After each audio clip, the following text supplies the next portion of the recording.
From KUNC and the NPR network, this is In The NoCo. I'm Erin O'Toole.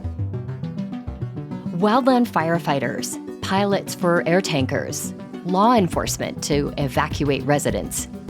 When a wildfire breaks out in Colorado, scores of emergency responders help fight the blaze and protect residents.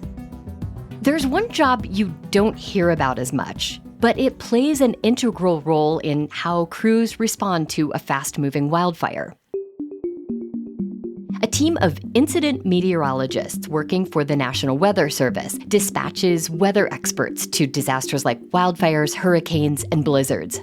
They help emergency crews plan their response based on how weather conditions are likely to change. Juan Hernandez is one of those incident meteorologists who's currently stationed in Pueblo near the Aspen Acres fire that has scorched more than 100,000 acres and more than 850 structures over the past month. He spoke with me on Thursday about the unusual work he's been doing there and how he helps crews fight a wildland blaze.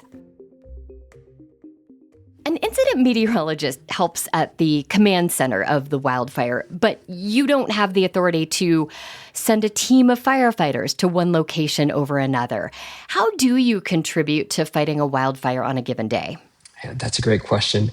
So when it comes to meteorologists that are stationed at wildfires, our sole purpose is to inform those decision makers, to tell them what the weather is doing, what is it going to do, and how is it going to impact those wildfires. It is up to them to take that information, and whether they want to send the firefighters, they might want to pull the firefighters back away from danger. As a meteorologist, we're there to just give them information that is relevant to the impacts that those firefighters might feel. You know, in the week that you've been stationed at the Aspen Acres fire, what's an example of a moment when the weather insights you offered helped to inform the strategy for fighting the fire? So in the week that I've been here, it's been relatively quiet. We've had a couple of showers and thunderstorms, but we noticed that there was going to be maybe 1 or 2 days where it was going to be really dry and really hot. And this was this past Monday. So we started to inform the team. We told the team it's going to get hot, it's going to get dry. Well, it came to fruition where Monday, it was relatively active up in the upper portions of that fire, and a fairly strong smoke plume developed in the afternoon. Well, it's firefighter safety first.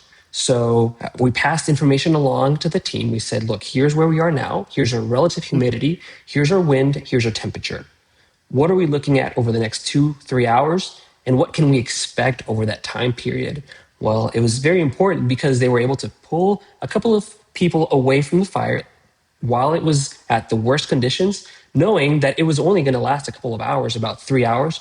And then once the conditions started to improve, then they knew they can go back and attack the fire as needed. Okay, so you provide the data, they put that into action. Correct. With firefighter safety in mind. Right. Give us a sense of what it's like to see weather data roll in and then you have to react to it. What's something you might see on your screen that just makes your stomach drop? Right. So whenever we see those strong winds, very low relative humidity, and hot weather conditions, we do not want to see that. Unfortunately, this is a part of the country where we experience wildfires. So it does happen every year, and it will continue to happen. Our purpose here is to inform the local communities when the highest probability of fire weather conditions will come. Help us get a sense of the tools you use to do your job. Juan, what is your most important piece of gear? We have a lot of tools as meteorologists. We release weather balloons, but we rely heavily on weather models and satellites. Satellites help us know where is the dry air, where is it going, what are the clouds doing, how hot is that fire. When it comes to manual observations, we also have weather stations. They tell us how hot is it, how dry is it, and how strong is the wind. So those are the main tools, but also visual observations. When it comes to weather in fire, we always ask the team and the team members and the firefighters to send us their weather reports, and all in the effort to keep the community safe and the firefighters safe.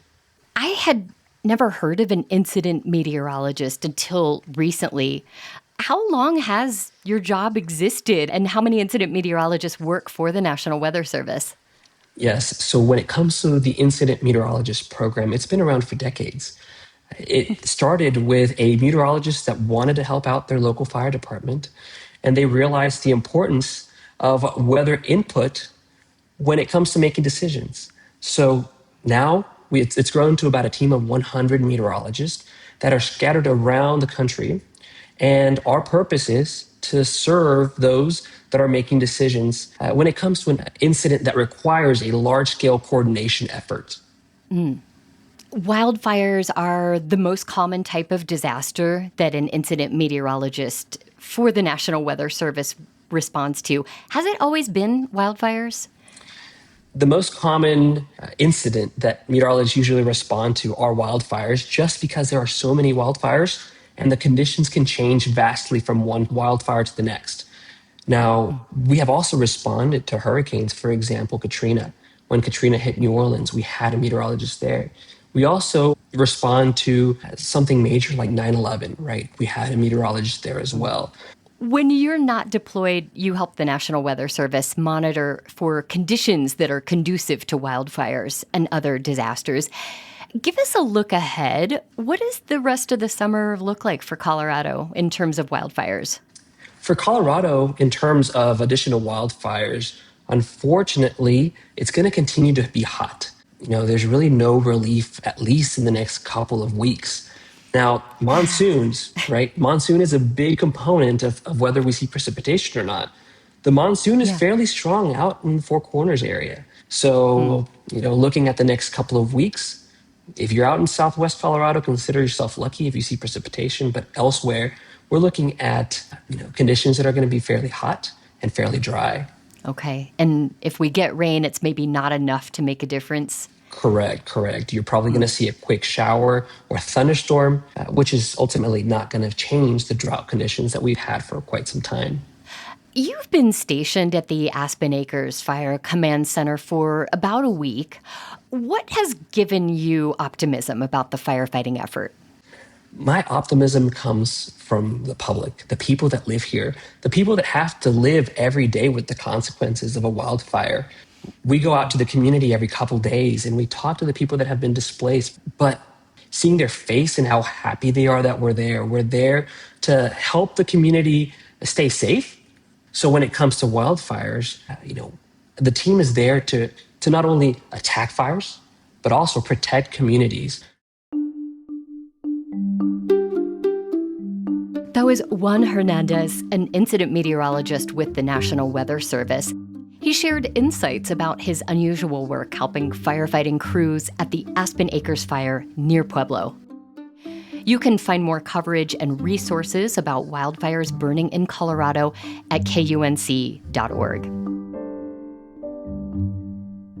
That's it today for In The NoCo. I'm Erin O'Toole. Thanks so much for listening.